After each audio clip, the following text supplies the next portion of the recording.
Minä olisin lausunut teidät tervetulleeksi, mutta mä just tuossa matkalla olin näkevinäni punaista, ihan kuin olisi tonttuja ollut liikkeellä. Ja se voi olla, että heillä on joku toivotus teille. Ja katsotaan ensin heidän asiansa ja sitten vasta minä. Ja jos he eivät sano jotain, niin minä sitten sanon. Ihan kuin kilinää tuulta.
Toveruutta ja uskallusta. Lempeyttä. Onnellisuutta. Avuliaisuutta. Maistaapa nyt. Kiitos Tonttu. Nyt tässä maistuu todellinen joulu ja juhlat voivat alkaa. Tervetuloa!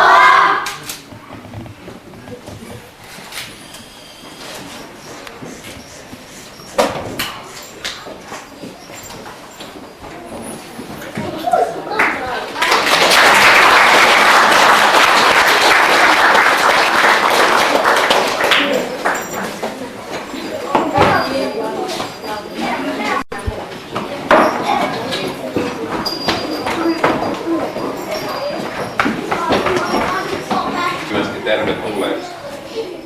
Tämä on Sinikalle ja minulle tietysti hyvin historiallinen juhla.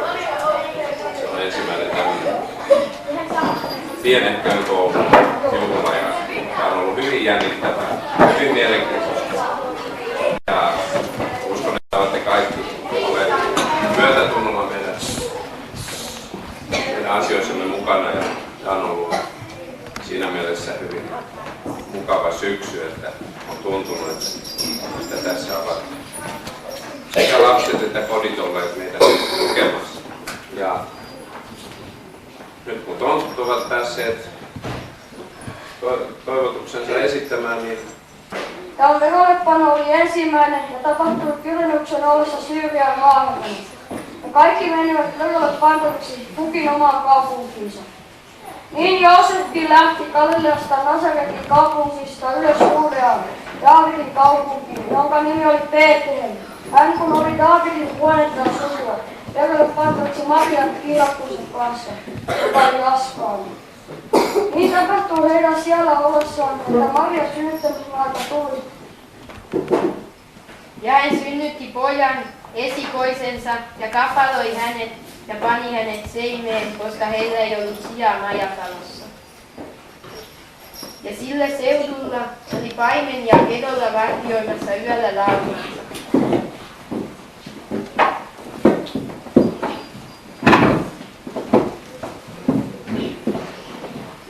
Niin heidän edessään seisoi Herran enkeli, ja Herran kirkkaus loisti heidän ympärillään, ja he peljästyivät suuresti, mutta enkeli sanoi heille: Älkää peljätkö, sillä katso, minä ilmoitan teille suuren ilon, joka on tuleva kaikille kansalle. Teillä on tänä päivänä syntynyt vapahtaja, joka on Kristus Herra Daavidin kaupungissa. Ja tämä on teille merkkinä, te löydätte lapsen kapaloituna ja seinässä makaa. Ja yhtäkkiä oli enkelin kanssa suuri joukko taivaallista sotaväkeä, ja he ylistivät Jumalaa ja sanoivat: Kunnia Jumalalle korkeuksissa ja maassa rauha ihmisten kesken, joita kohtaan hänellä on hyvä tahto. Ja kun enkelit olivat menneet paimenteen luota taivaalleen, niin tämä puhuivat toisilleen. Menkäämme nyt Betlehemiin katsomaan sitä, mikä on tapahtunut ja minkä Herra meille ilmoitti. Ja he menivät kiiruhtaan ja löysivät Marian ja Joosefin ja lapsen, joka makasi seivässä. Ja kun he tämän olivat nähneet, ilmoittivat he sen sanan, joka oli puhuttu heille tästä lapsesta. Ja kaikki, jotka sen kuulivat, ihmettelivät sitä, mitä paimenet heille puhuivat. Mutta Maria kätki kaikki nämä sanat ja tutkiskeli niitä sydämessänsä.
vuoro. Meillä on tämmöinen pieni vuoro koottu.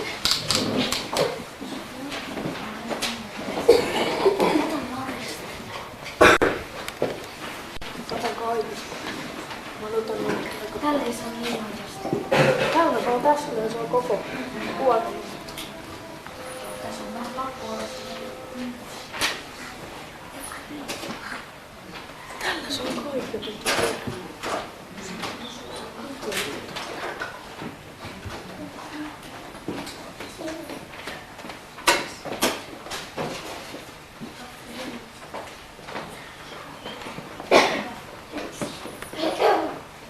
Me laulamme 2 laulua, joista ensimmäinen on tämmöinen ihan uusia, tai miten uusi se nyt, kyllä siinä traditionaalinen luki tässä laulun nimessä, mutta se ei ole ehkä ainakaan kovin tuttu monillekaan. Enkeli taivaan laskeutuu, siellä on sitten tämä sana lisäksi erottaa se siitä tunnetusta jouluvirrestä. Karoli Saramin laulamana se on ehkä joku kuullut. Sen me yritämme laulaa tässä ilman minkäänlaista säästystä ja sitten vähän tutumpi ainakin koululaisille, jotka ovat laulaneet laulukirjasta. Laulua On jouluyö. Siihen on myös pieni nauhasäästys olemassa.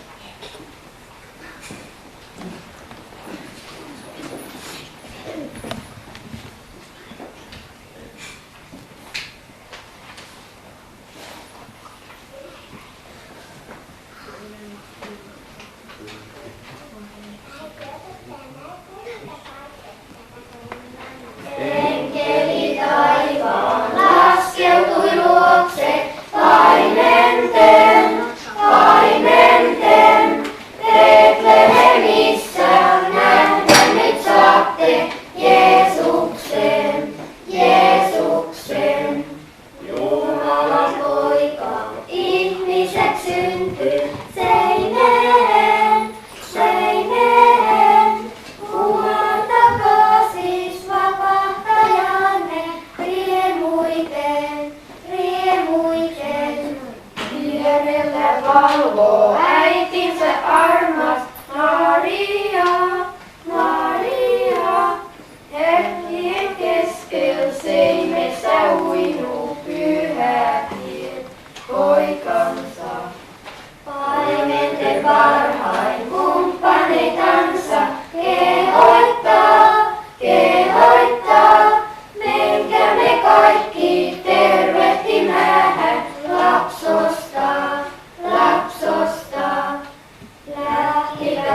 kauas taivalta maan nyt sauvoineen, sauvoineen.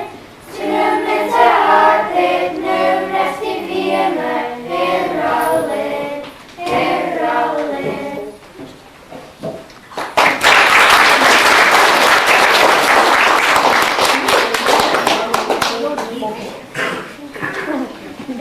Tässä on juuri ennen joulua iskenyt semmoinen kähe. Toinen maa, järvet jää vaipassa. Syttyy taas tähtien vyö. Riemukset on jouluyö.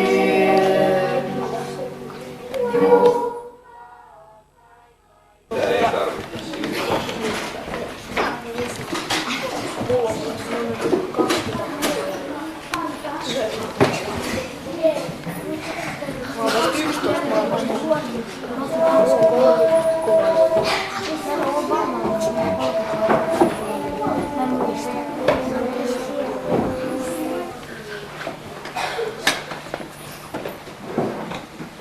Ja eläydytäänpäs miettimään, mitä kerrotaan meille ja mitä me näemme tässä tapahtumasarjassa. Tämä on kuin satu, mutta se voi olla, että siitä löytyy jotain, joka tuntuu ihan todelta. Kauan sitten, eli vanha suuri, pienessä kylässä, kaukana kaukana. Suutarin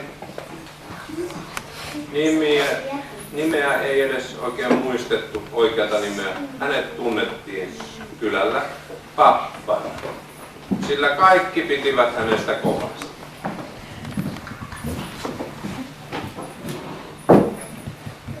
Pappa ei ollut mikään rikas mies, mutta ei pappa köyhäkään ollut. Hänellä oli aina rahaa leipään, kahviin ja keittoon. Keitto oli hänen herkkuu. Niin pappa eleli elämänsä tyytyväisenä enimmäksi. Mutta tänään pappa oli vähän surullinen. Hän ajatteli vaimoa, joka oli kuollut monta vuotta sitten, ja lapsiaan, jotka olivat kasvaneet aikuisiksi ja muuttaneet pois. Oli jouluaatto, ja muut viettivät joulua perheensä kanssa.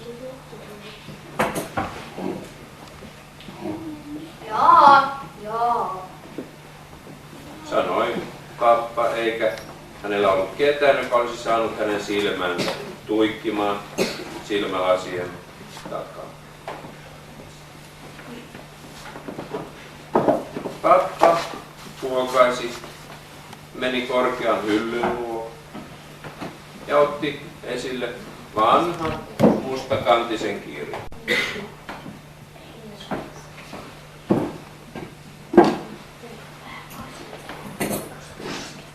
Hän luki ääneen, seuraten sormillaan rivejä.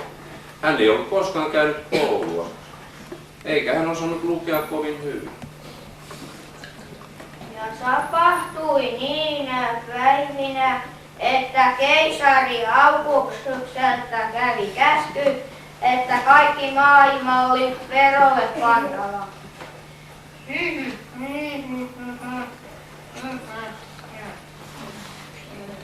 Ja hän synnytti pojan esikoisensa ja kapaloi hänet ja pani hänet seimeen, koska hänellä ei ollut sijaa majassa. Jos Jeesus olisi tullut tänne, olisin antanut heidän omassa sängyssä, mutta sitten ei tullut lapsen tilkkitäkin alla. Olisi niin mukava saada seuraa ja leikkiä pienen lapsen kanssa. Hän luki myös rikkaista miehistä, jotka matkustivat autiomaan halki tuomaan Jeesus-lapselle ihmeellisiä lahjoja, kultaa ja hyvän tuoksuisia aineita. Mutta jos Jeesus tulisi tänne, hän minun olisi hänelle mitään annettu. Kuulta noin.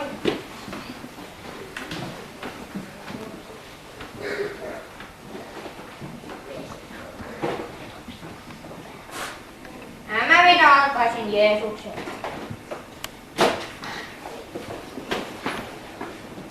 Hän huokaisi syvään ja jatkoi lukemista. Mutta sitten huoneen lämpö, tai oliko se myöhäinen ajankohta, sai hänen sormensa tuiskattamaan kirjalta pois ja pappa nukahti. Ulkona sumu sakee. Äkkiä huoneesta kuului ääni. Pappa. Kuka se oli? Pappa, toivoit, että olisit nähnyt minut, että olisin tullut sinun pikkukuotiisi ja olisit saanut antaa minulle lahjaa.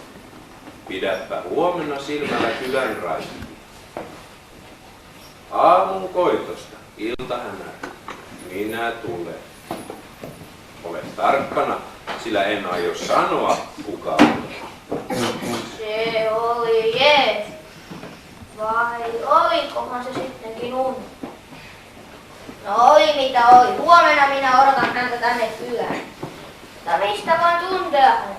Ei hän on ollut aina pieni lapsi. Hänestä kasvoi aikamies. Kuningas, sanovat itse Jumala. Minun onkin katsottava tarkasti. Sinä iltana pappa ei mennytkään sänkyyn nukkumaan. Hän jäi istumaan keinutuoliin ikkunan ääreen. Huomatakseen varmasti aamulla heti ensimmäisen kulkijan. Minäpä keitän hyvät joulukahvit.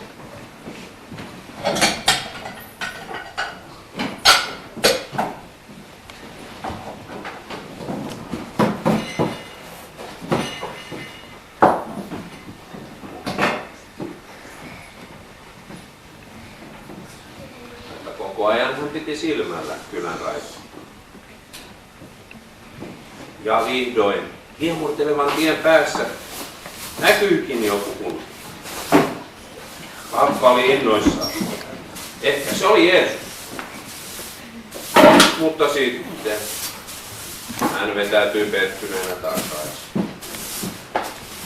Hän tunsi miehen.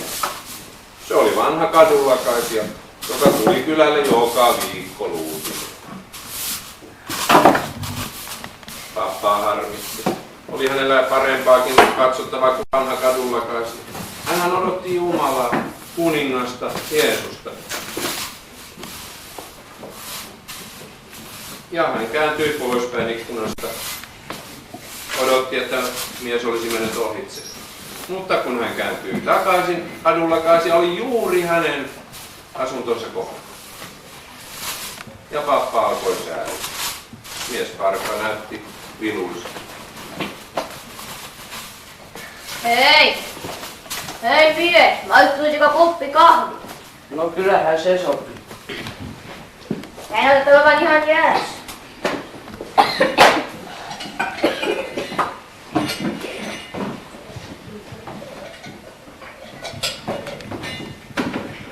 No vähitä mitä voi tehdä. Onhan nyt sentään joulu. Tässä minun jouluni sitten onkin.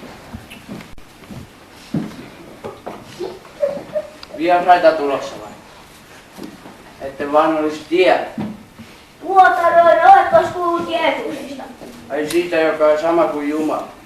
Niin hän lupasi tulla tänään meille. Näin hänestä unta. No toivottavasti sinua onnistuu. Ja kiitokset kaikista. Hyvää joulua. Hyvää joulua.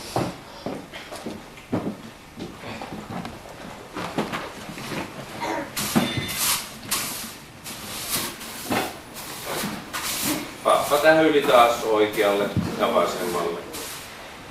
Ihmisetkin olivat jo lähteneet liikkeelle.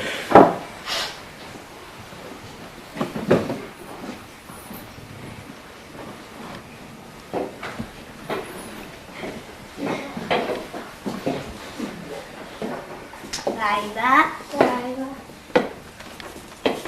Hyvää joulua. Hyvää joulua, pappa. Kiitos sanoit.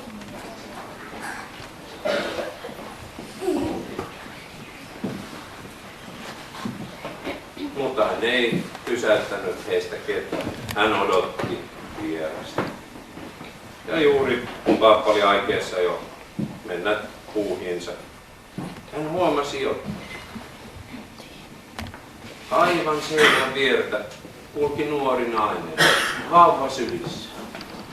Nainen oli hyvin laiha ja hyvin väsyneen näköinen. Hänen vaatteensa olivat aivan kuluneet. Hei, ettekö halua tulla lämmittelemään? Olette hyvin ystävällinen. No enpä nyt tiedä, te vain näytte olevan niin viluisia. Onko teillä vielä pitkäkin matka? 5 kilometriä. Minulla ei ole enää rahaa vuokramaksuun. Olen mennyt serkkunulla pyytämään, että saisin asua heillä. Ottaisitteko leipää ja keittoa kanssa? No ainakin lämmintä maitoa lapsi. Ei tarvitse huolestua, on minua itseäkin on pieniä lapsi.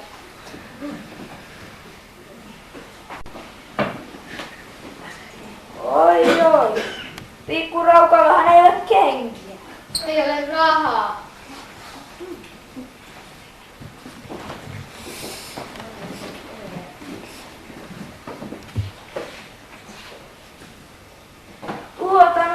Tässä on saatte nämä. Miten voin kiittää teitä? Onko jokin hätänä? Oletko kuullut Jeesuksesta, joka syntyi jouluna? Hän on tuossa tänään meille, vai oliko se sittenkin uni? Toivottavasti unenne toteutuu, sillä te olette ollut niin hyvä minulle ja lapselleni. Hyvää joulua! Tossa on. Tunnit kuluivat. Ihmisiä kyllä meni ohitse, mutta Jeesusta ei vain tullut. Pappa alkoi jo pelottaa. Jospa Jeesus oli tullut, mutta hän oli kulkenut niin nopeasti ohi sillä aikaa, kun pappa oli kävässyt kohentamassa tulta tai laittamassa keittoa tai juomassa kahvia. Hämärän tullen pappa alkoi jo masentua. Surullisena hän lisäsi puita tulleen.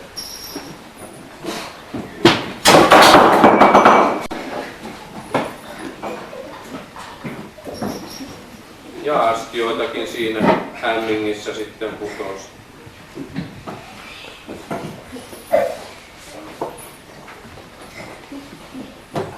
Hänen oli tarkoitus laittaa vähän illallista itselleen, mutta hän tunsi itsensä niin masentuneeksi, että hän ei jaksanut paljon syödä. Hän istui jälleen väsyneenä tuolissa. Hän yritti ottaa kirjansa esille ja lukea sitä, mutta hänen sydämensä oli niin raskas ja hänen silmänsä niin väsyneet, että hän ei enää saanut sanoista selvää. Se oli sittenkin vain uni. Kun minä niin hartaasti toivon, että hän olisi tullut. Silloin hänestä ikään kuin näytti, että huoneeseen olisi tullut joku. Hän oli näkevinään, miten pienen puodin läpi kulki ihmisiä pitkänä junana. Kulkiessaan kuului ihan kuin he olisivat sanoneet, etkö nähnyt minua? Etkö nähnyt minua, pappa? Kuka sinä olet? Sano. Minun oli nälkä, ja sinä annoit minulle syödä. Minun oli jano, sinä annoit minun juoda. Minun oli kylmä, ja sinä kutsuit minut sisään. Ne ihmiset, joita tänään autoit, kun autoit heitä, autoit minua. Joo. Hän tuli sittenkin.